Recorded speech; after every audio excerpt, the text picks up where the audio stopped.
C'est sous un soleil de plomb que le Premier ministre arrive à l'usine de traitement des eaux de Keur Momar Sarr. Accompagné par le ministre de l'Hydraulique et du directeur général de la Sénégalaise des eaux, Aminata Touré est venue s'enquérir de l'état d'avancement des travaux.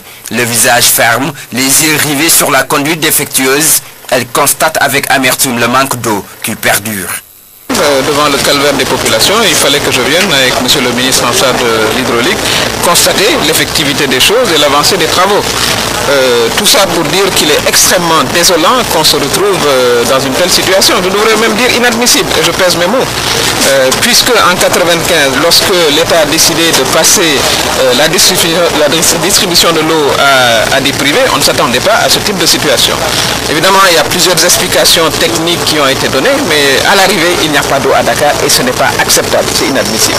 Durant 10 jours, plusieurs quartiers de Dakar sont dépourvus du liquide précieux. Pourtant, la SDE avait donné plusieurs échéances pour le retour à la normale de la situation. Il fallait reprendre une partie de la soudure qu'on est en train de reprendre. Dès que le contrôleur donne le feu vert, nous replongerons la pièce et il ne restera que le boulonnement à faire, mais pas de soudure. Pourquoi cela? C'est parce que tout simplement, Madame le Premier ministre, tant qu'on n'a pas un OK de contrôle de qualité, on ne va pas reposer parce que toutes les chances ne sont pas réunies pour que cette conduite résiste. Donc nous, on essaye d'aller prudemment.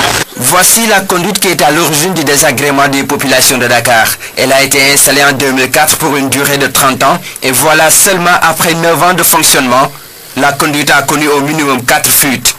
Des sanctions devraient être prises.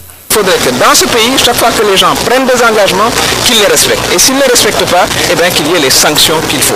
Donc c'était ça l'objet de ma visite et m'enquérir aussi du délai de retour de l'eau. Parce que c'était des 50%, 60%, 80% pour redescendre à 70%. Ce qu'on veut, c'est qu'il y ait 100% de l'eau dans le robinet de Dakar. Et j'étais venu le dire très clairement à tous ceux qui interviennent pour que la situation soit rétablie. Les critiques ne s'adressent pas à ceux qui travaillent, mais surtout à ceux qui sont à des niveaux de décision où ce type de choses, dans tous les pays normaux, on fait de la prévision, c'est une science. La résistance des métaux, c'est une science. On doit savoir, on doit pouvoir anticiper. On ne peut pas attendre de nous retrouver dans une situation aussi difficile pour ensuite se rejeter la balle entre acteurs.